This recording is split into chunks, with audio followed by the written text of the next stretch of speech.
উৎকৃষ্ট উদাহৰণ দিলে নিজে মানে ব্লাড ডনেশ্যন কৰি ডনেশ্যন দি এটা আদৰ্শ দেখুৱাই। গতিকে যিবোৰ ইয়ং জেনেৰেশ্যন আছে আপুনি কি ক'ব বিচাৰে?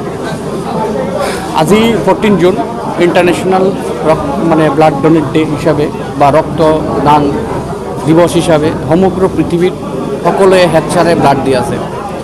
তো মই আজি এই গোসাইগাঁও ন্যাশনাল মেডিকেল অর্গানাইজেশনের দ্বারা আয়োজিত আমার সেবা ভারতী সহযোগিতার যে রক্তদান শিবির ইয়াতে মই নিজে আহি উপস্থিত হই মই নিজে ব্লাড ডোনেট কৰিলোঁ, ৰক্তদান কৰিলোঁ। বহুত ভাল লাগিল আৰু নিজকে গৌৰৱ অনুভৱ কৰি আছোঁ। কাৰণ সকলেই জানে যে ৰক্তদান মানে জীৱনদান। আৰু যদি আমি হস্পিটেলত যাওঁ, ডাঙৰ ডাঙৰ হস্পিটেলত যাওঁ বা চিকিৎসালয়ত যাওঁ, তেতিয়া আমি নিজা চকুৰে চাবলৈ পাওঁ যে অলপ তেজৰ কাৰণে এজন পেচেণ্টৰ জীৱন দিব লগা হয়। এনেকুৱা চিটুৱেশ্যন আহি থিয় হয় যে কোনোবা পেচেণ্টক 100 গ্ৰাম বা 50 গ্ৰাম ব্লাড দিবৰ কাৰণে বিচাৰি নাপায়।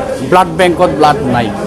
বিভিন্ন ধৰণৰ ব্লাড থাকে, অ' পজিটিভ, এ পজিটিভ, বি পজিটিভ। তো আজি এই ঠাইত সকলোৱে যে হেডচাৰে ৰক্ত দান কৰি আছে, তো প্ৰত্যেক ল'ৰা হওক বা প্ৰত্যেক মানুহ হওক বেলেগ বেলেগ ব্লাড গ্ৰুপ ইয়াতে আছে। তো ব্লাড বেংকত ভেৰাইটিজ ব্লাড গ্ৰুপৰ আমি সঞ্চয় কৰিব পাৰিম। তো যাৰ কাৰণে আমি কি পাৰিম, বেলেগক বিপদৰ সময়ত এই ৰক্ত দি পেলাই বা তেজ দি পেলাই আমি তেখেতসকলৰ জীৱন ৰক্ষা কৰিব পাৰিম। তো আজি মই ইএম হিচাপে মই সকলোকে এইটোই মেছেজ দিব বিচাৰোঁ যে মই নিজে ব্লাড ডোনেট কৰিছোঁ। ভয় খাবলগীয়া একো নাই।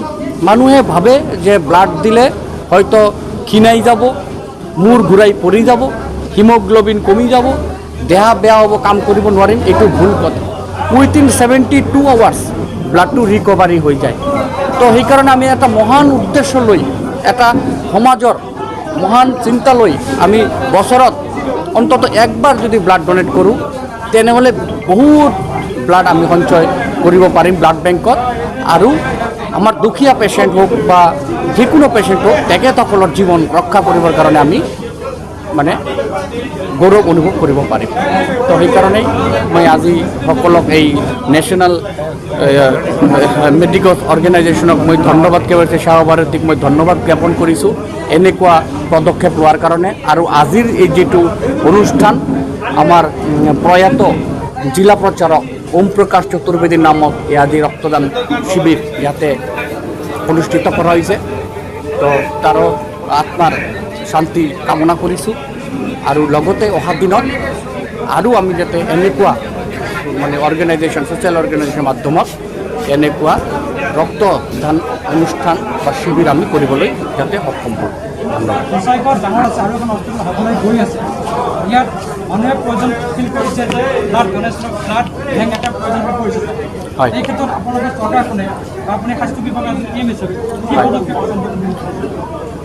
আমাৰ RNB যেটো হস্পিটাল গোসাইগাঁও, তাতে ব্লাড বেংকৰ নাই। তো কোকৰাঝাৰ হস্পিটালত আছে, RNBত আছে। তো যেহেতু নতুন চৰকাৰ, তো এইবিলাক ৰিকুৱাৰমেণ্ট আমাৰ তাত আহিছে। ইয়াতে ব্লাড বেংকৰ এটা মানে হেৰি লাগে।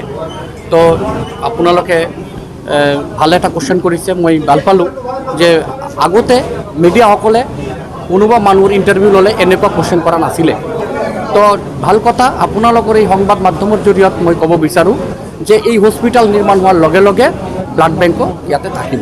এইটো মই আপোনালোকক ক'লোঁ। কাৰণ ব্লাড বেংক থাকিবই লাগিব হস্পিটেলত। কাৰণ কেতিয়াবা ডেলিভাৰী পেচেণ্ট আহে, ডেলিভাৰীৰ সময়ত তাক ব্লাড দিব লগা হয়।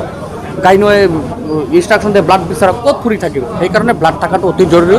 তো চিন্তা কৰিব নালাগে, আমি মানে ধুনীয়াকৈ স্বাস্থ্য বিভাগটো আগবাঢ়ি লৈ যাম আৰু প্ৰত্যেক হস্পিটেলত ব্লাড বেংকটো থাকিব।